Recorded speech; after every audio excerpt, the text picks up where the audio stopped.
ओम बिरला का 20 बागियों पर बड़ा एक्शन। मोदी कैबिनेट में होगा बड़ा फेरबदल, एनडीए में मची भगदड़। क्या बदलने वाला है सत्ता का समीकरण? जी हां दोस्तों, क्या एनडीए के अंदर सब कुछ ठीक नहीं है या फिर पर्दे के पीछे ऐसी सियासी हलचल चल रही है जो आने वाले दिनों में मोदी सरकार के लिए बड़ी मुश्किलें खड़ी कर सकती है। एक तरफ टीएमसी के 20 कथित बागी सांसदों का मामला अचानक गर्मा चुका है। लोकसभा स्पीकर ओम बिरला की तरफ से जवाब तलब किए जाने की खबरों ने पूरे मामले को नया मोड़ दे दिया है। सवाल यह है कि अगर इन सांसदों की सदस्यता को लेकर कोई बड़ा फैसला होता है तो इसका असर सिर्फ टीएमसी तक सीमित रहेगा या फिर एनडीए की राजनीति भी बदल सकती है। दोस्तों, तो दूसरी ही तरफ एनडीए के सबसे अहम सहयोगियों में गिने जाने वाले चंद्रबाबू नायडू को लेकर भी राजनीतिक गलियारों में कई तरह की चर्चाएं तेज हो चुकी है। क्या नायडू केंद्र सरकार पर दबाव बना रहे हैं? क्या मंत्रिमंडल में फेरबदल का जो तैयारी है वो चल रही है? और सबसे अहम सवाल, क्या बीजेपी के भीतर भी सब कुछ सामान्य है या नहीं है? देखिए, रिपोर्टर्स और राजनीतिक चर्चाओं में ये दावा किया जा रहा है कि मोदी कैबिनेट में बड़ा फेरबदल हो सकता है। कई पदों को लेकर नए चेहरे सामने आ सकते हैं और कुछ मौजूदा मंत्रियों की जिम्मेदारियां में बदलाव की संभावना यहाँ पे जो है जताई जा रही है। लेकिन इसी बीच अमित शाह की कुछ बैठकों में गैर मौजूदगी को लेकर भी सवाल उठाए जा रहे हैं। हालांकि किसी नेता की बैठक में गैर मौजूदगी का मतलब राजनीतिक संकट नहीं हो सकता है, ये जरूरी नहीं है। लेकिन जब एक साथ कई घटनाएं सामने आ जाती है तो अटकलों का बाजार गर्म होना स्वाभाविक है। तो आखिर टीएमसी के बागी सांसदों का मामला क्या है? ओम बिरला के सामने कौन सा फैसला सबसे बड़ी चुनौती बन चुका है? चंद्रबाबू नायडू की भूमिका कितनी अहम है? क्या मोदी कैबिनेट में बड़ा फेरबदल होने वाला है? और क्या विपक्ष जिस राजनीतिक संकट की बात कह रहा है उसमें वास्तव में कोई दम है या फिर नहीं है? आज की रिपोर्ट में हम इन्हीं सवालों को समझेंगे, एक एक दावे और उसके राजनीतिक असर को समझेंगे। तो वीडियो को आप आखिर जरूर देखिएगा। नमस्कार, मैं हूं आपके साथ उन्नति कोटियाल और आप देख रहे हैं पीआरबी। तो आइए विस्तार से इस पूरी कहानी को समझते हैं। तो सबसे पहले हम बात करते हैं उस मुद्दे की जिसने राजनीतिक गलियारों में सबसे ज्यादा हलचल मचा रखी है, जो है टीएमसी के कथित बागी सांसदों का मामला।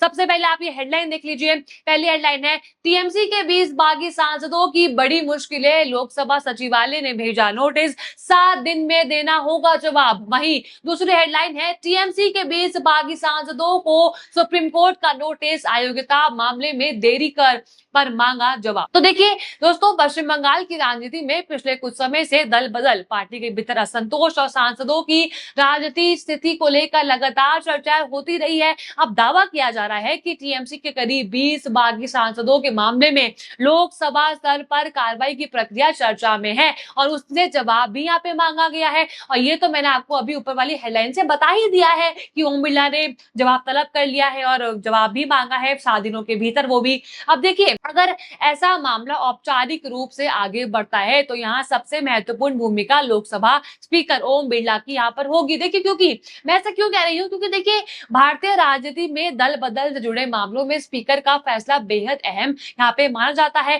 किसी सांसद या विधायक की सदस्यता समाप्त होगी या नहीं होगी, ये मामला केवल राजनीतिक बयानबाजी से तय नहीं होता है, बल्कि संवैधानिक और कानूनी प्रक्रिया के से गुजरता है। अब यही वजह है कि इस मामले पर सबकी नजर टिकी हुई है कि ओम बिरला के अगले कदम पर टिकी हुई है कि वो क्या कदम उठाते हैं। लेकिन यहाँ से कहानी सिर्फ टीएमसी तक सीमित नहीं रहती है, क्योंकि अगर एक साथ बड़ी संख्या में सांसदों की सदस्यता पर सवाल खड़े होते हैं तो इसका सीधा असर संसद की संख्या और राजनीतिक समीकरणों पर पड़ सकता है।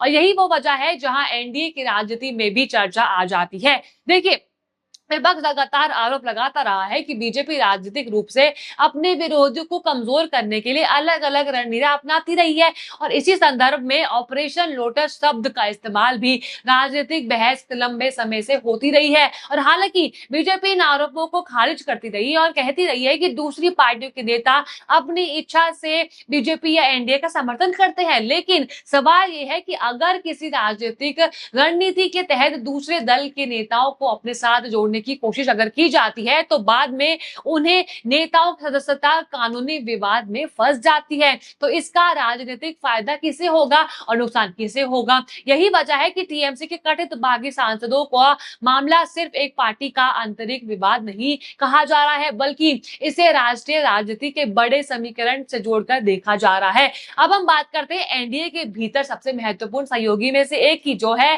तेलुगु देशम पार्टी और उसके प्रमुख चंद्रबाबू नायडू की। देखिए, 2024 के बाद से एनडीए की राजनीति में सहयोगी दलों की भूमिका पहले से कहीं ज्यादा महत्वपूर्ण हो गई है और ऐसे में चंद्रबाबू नायडू जैसे अनुभवी नेता की राजनीतिक ताकत और उनकी बातचीत की क्षमता को नजरअंदाज यहाँ पे नहीं किया जा सकता है। राजनीतिक चर्चाओं में ये दावा किया जा रहा है कि सहयोगी दल केंद्र सरकार के फैसलों, मंत्रालय और राजनीतिक हिस्सेदारों को लेकर अपनी भूमिका मजबूत करना चाहती है। यह राजनीति का सामान्य हिस्सा भी है। जब किसी संगठन की सरकार बनती है तो सहयोगी दल स्वाभाविक रूप से अपने राज्य और अपने नेताओं और अपनी राजनीतिक प्राथमिकताओं के लिए ज्यादा हिस्सेदारी की मांग भी करते हैं। लेकिन अगर किसी सहयोगी दल और सत्तारूढ़ पार्टी के बीच मतभेद ज्यादा बढ़ जाए तो उसका असर सरकार की स्थिरता पर भी पड़ सकता है और यही कारण है कि चंद्रबाबू नायडू को लेकर हर राजनीतिक गतिविधि जो दिल्ली पर है उस पर नजरशक्ति बनी हुई है। अब इसी बीच मोदी कैबिनेट में संभावित फेरबदल की खबरों ने सियासी चर्चा को और ज्यादा तेज कर दिया है। कई मीडिया रिपोर्टर्स और राजनीतिक हलकों में लंबे समय से यह चर्चा होती रही है कि केंद्र सरकार समय समय पर मंत्रिमंडल में बदलाव कर सकती है। अब आप ये हेडलाइन देख लीजिए, टीम मोदी में नए मंत्रियों को मिल सकता है मौका, दिल्ली में फिर इतने सांसद सक्रिय। और दूसरी हेडलाइन है, नितिन की टीम नवीन होने के बाद अब मोदी कैबिनेट में बदलाव की आहट, कैसे सधेगा चुनावी समीकरण। तो देखा आपने कि हेडलाइन से पता चल रहा है कि अब मोदी कैबिनेट में फेरबदल भी हो सकता है और अगर मंत्रिमंडल में फेरबदल होता है तो कई सवाल खड़े होंगे। क्या नए सहयोगी दलों को ज्यादा प्रतिनिधित्व मिलेगा? क्या कुछ वरिष्ठ मंत्रियों के विभाग बदले जाएंगे? क्या बीजेपी संगठन से कुछ नए चेहरों को सरकार में लाया जाएगा? और क्या आने वाले चुनाव के ध्यान में रखते हुए सरकार अपनी पूरी रणनीति बदलने की तैयारी कर रही है? इन सवालों के जवाब अभी आधिकारिक रूप से सामने नहीं आए हैं, लेकिन राजनीतिक चर्चाएं लगातार तेज यहाँ पर हो रही है। अब हम आते हैं अमित शाह पर। देखिए, अमित शाह इतनी सुर्खियों में है आजकल के हर दूसरा नेता हर ट्वीट में सिर्फ अमित शाह अमित शाह अमित शाह ही चल रहा है। पर लेकिन देखिए, अमित शाह को बीजेपी के सबसे प्रभावशाली नेताओं में गिना जाता है। पार्टी संगठन से लेकर चुनावी रणनीति और सरकार के बड़े फैसलों तक उनकी भूमिका बेहद महत्वपूर्ण रही है। लेकिन हाल के दिनों में उनकी कुछ बैठकों में मौजूदगी या फिर गैर मौजूदगी को लेकर राजनीतिक चर्चा यहाँ पे बहुत ज्यादा शुरू हो चुकी है। विपक्ष और कुछ राजनीतिक एक्सपर्ट इसे बीजेपी के भीतर संभावित मतभेदों से जोड़कर देख रहे हैं। हालांकि सिर्फ किसी बैठक में मौजूद ना होना या निष्कर्ष निकाल लेना कि पार्टी के भीतर संकट है, ये सही नहीं होगा। लेकिन जब एक तरफ मंत्रिमंडल में फेरबदल की चर्चा हो रही हो, दूसरी ही तरफ सहयोगी दल राजनीतिक मांगों को सामने रख रहे हो और तीसरी ही तरफ सांसदों की सदस्यता से जुड़े विवाद चल रहा हो, तो हर छोटी राजनीतिक गतिविधि से भी बड़ी खबर यहाँ पर बन जाती है। पर देखिए, एक तरफ बीजेपी का अपना संगठन है, दूसरी ही तरफ एनडीए के सहयोगी दल है, तीसरी तरफ विपक्ष लगातार सरकार को घेरने की कोशिश कर रहा है और चौथी ही तरफ संसद और न्यायपालिका से जुड़े संवैधानिक मुद्दे हैं। यानी दिल्ली की राजनीति इस समय कई स्तरों पर चल रही है। अब हम बात उस सवाल की करते हैं जो सबसे पहले मैंने आपसे पूछी थी। देखिए, अगर टीएमसी के कथित बागी सांसदों की सदस्यता पर कोई बड़ा फैसला होता है तो क्या एनडीए की संख्या प्रभावित होगी? इसका जवाब पूरी तरह से उस कानूनी और संवैधानिक प्रक्रिया पर निर्भर करेगा जो संबंधित मामले में अपनाई जाएगी। अगर सांसदों को सदस्यता खत्म होती है तो क्या आगे उपचुनाव, नए राजनीतिक समीकरण और पार्टियों के बीच नई रणनीति देखने को मिल सकती है या नहीं मिल सकती है? लेकिन देखिए, अगर मामला कानूनी प्रक्रिया में लंबा खींचता है तो राजनीतिक अनिश्चितता और बढ़ भी सकती है और यही वजह है कि इस पूरे मामले पर बीजेपी, टीएमसी और एनडीए के सहयोगी दलों की नजर भी बनी हुई है। अब देखिए, असल सवाल ये है कि क्या ये मतभेद केवल बयानबाजी तक सीमित रहता है या फिर भविष्य में राजनीति चुनौती का रूप भी ले सकता है। अब आगे क्या हो सकता है? सबसे पहले ये हो सकता है कि लोकसभा स्पीकर के सामने सांसदों से जुड़े मामलों में कोई औपचारिक और महत्वपूर्ण फैसला आ सकता है। दूसरा, ये हो सकता है कि मोदी सरकार मंत्रिमंडल में बदलाव कर सकती है, हालांकि इसकी पुष्टि केवल आधिकारिक घोषणा के बाद ही हो पाएगी।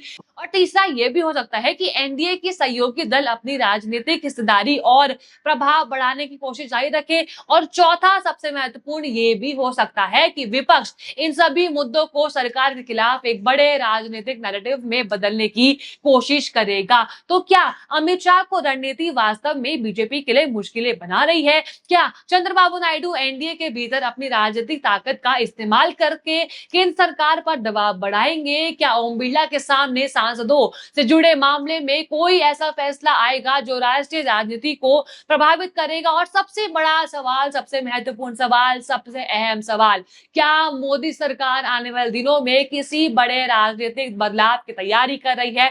इन सभी सवालों का जवाब आने वाले दिनों में की राजनीतिक घटनाओं से मिल सकता है, लेकिन फिलहाल इतना तय है कि दिल्ली की राजनीति इस समय बेहद दिलचस्प दौर से गुजर रही है। हर बैठक महत्वपूर्ण है, हर बयान के राजनीतिक माध्यम निकाले जा सकते हैं और हर सहयोगी दल अपनी स्थिति मजबूत करने में लगा हुआ है और विपक्ष सरकार की हर कमजोरी को राजनीतिक हथियार बनाने की यहाँ पे कोशिश कर रहा है। अब देखना ये होगा कि आने वाले दिनों में मोदी कैबिनेट में वास्तव में कोई बड़ा फेरबदल होता भी है या नहीं होता है। टीएमसी के कथित बागी सांसदों के मामले में क्या फैसला आता है? चंद्रबाबू नायडू और अन्य सहयोगी दल एनडीए के साथ किस तरह से आगे बढ़ते हैं? और बीजेपी के भीतर उठ रहा राजनीतिक चर्चाएं आखिर किस दिशा में आगे जाती है? अब मेरा सवाल आपसे है कि आपको क्या लगता है, क्या एनडीए के अंदर वास्तव में राजनीतिक दबाव बढ़ रहा है या फिर ये सिर्फ राजनीतिक अटकलों का दौर है? टीएमसी के कथित बागी सांसदों के मामले में स्पीकर ओम बिरला को क्या कुछ फैसला लेना चाहिए? आपको जो भी लगता है आप अपनी राय कमेंट में बताएगा। और आपको वीडियो अच्छी लगी हो तो लाइक करें, शेयर करें और बने रहिए पीआरबी के साथ। धन्यवाद।